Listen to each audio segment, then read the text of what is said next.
The actual events of this hack are known, but the names of the attacked banks and involved employees were never disclosed. So to tell this story, we created Maxim. That's him. It's the 8th of April, a regular Tuesday. He works in a Ukrainian bank. He's a well-respected employee, but he has a bad habit of not installing his Windows updates. As he sips his coffee and thinks about the receptionist he has a crush on, an email from his colleague pops in. It's from Sergey, his co-worker. The mail has a Word document attached. It translates into Compliance with Federal Law 115, dated 21/7/2014. Sounds important enough. Maxim clicks on it. He reads it, closes it, and continues his very ordinary workday. A few months later, Maxim is sitting in a meeting. His boss seems distraught. Some of his bank's ATMs started spitting out banknotes at seemingly random times of day. It seems like whoever was lucky enough to show up at the right time could just grab the money. The bank might be the victim of a cyber attack. The employees should act cautious and avoid suspicious emails. Emails, meetings, stress, colossal hacks. For many, it's the same story every day. What if you want to throw in the towel and build something of your own? The bank hired Kaspersky to investigate their problem. Suddenly all your ATMs are empty. You know that something has happened. This is Jort van der Wiel, who is part of the team on the case. He checks the hard disks of the affected ATMs for malware and finds nothing. Not one suspicious activity, not a single trail to follow. A few months later, van der Wiel gets a call in the middle of the night. It's 3 a.m. It's an account manager working for a large Russian bank. He says van der Wiel and his team need to call his IT guy ASAP. A couple of minutes later, one of van der Wiel's Kaspersky co-workers shows up at a bank in Russia. The IT guy on the site is panicking. Someone has gained control over their domain controller. That's the heart of their server network. If you control the domain controller in a Windows environment, you basically control everything. And without a good reason, it's sending data to China. The Kaspersky specialist starts to look for malware right away. Eventually, he finds a software that lets you watch and control a computer remotely. Could it be that the intruder is watching them right now? He has an idea. He opens a Word document and writes the Russian word for hello. They wait for a few minutes. Nothing happens. Then, suddenly, the cursor moves, and letters appear. The hacker answered. He adds, in Russian, "You will not catch us."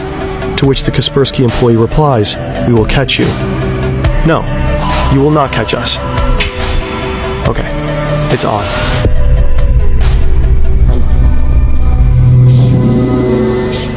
It will take some time, but eventually the Kaspersky team finds the malware.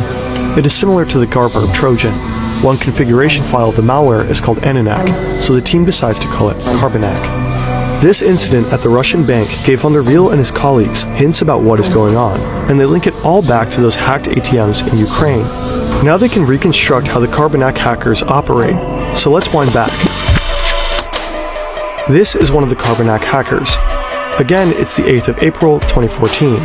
He already got into Sergey's email account, but he wants access to Maxim's computer, so he sends out this email with that attachment. The Word file exploits vulnerabilities in Microsoft Word to download malware that contains the backdoor. The hacker now has remote access to Maxim's computer. Next step, gain access to the whole network, and he knows exactly how to do it. The hacker installs a specific software on Maxim's computer, which slows it down, which in turn frustrates Maxim, so he calls IT to come by and check. By the time the IT guy comes over, the hacker has installed the keylogger. This way he will be able to see everything one types into Maxim's keyboard. The IT guy starts to investigate. To do so, he needs to type in his admin password, and bingo. The hacker got the admin's password. He tries it out on the domain controller, and yep, it's the same. Now he can go look for the computer in the network that controls the money transfers and the ATMs. But he doesn't attack right away. Instead, for months he silently observes the employees managing the transactions. Once he fully understands the process, he proceeds. To steal the money, the Carbonac group developed 3 different methods. One way is to transfer money from so-called transaction management accounts to their own accounts. To avoid suspicion, they raise the balances by the stolen amount beforehand, keeping the total unchanged. Since banks check accounts only every 10 hours, the transfers go unnoticed. Another way is to take control of specific ATMs to let them spill out banknotes, right into the hands of money mules. These are men hired through the Moldovan mafia, who collect the money and send it to their bosses. In exchange, they get to keep a small cut. The third method is the most sophisticated. The hackers set up a couple of bank accounts in the names of their money mules, including debit cards. Then they make sure they all have the same small amount on it, let's say $3.33. Then they update the bank's database, exchanging that $3.33 for $1 million. Suddenly, all the money mules have $1 million on their bank account. Now they just use their debit cards to withdraw the cash. As a side effect of the database update, some broke bank customers will suddenly find themselves to be millionaires. The better the Kaspersky team understands the methods of the Carbanak Group, the more they begin to grasp how complex this operation is. Kaspersky teams up with Europol, major European banks, and various national law enforcement agencies to hunt them down. They're able to take down some of their servers, but then the hackers start using different tools and continue to work under the radar. By the beginning of 2015, Carbanak has robbed at least 100 financial institutions in almost 30 countries. Most of the victims are in Russia, but also in the US, China, and Europe. Within 2 years, they steal roughly $1 billion.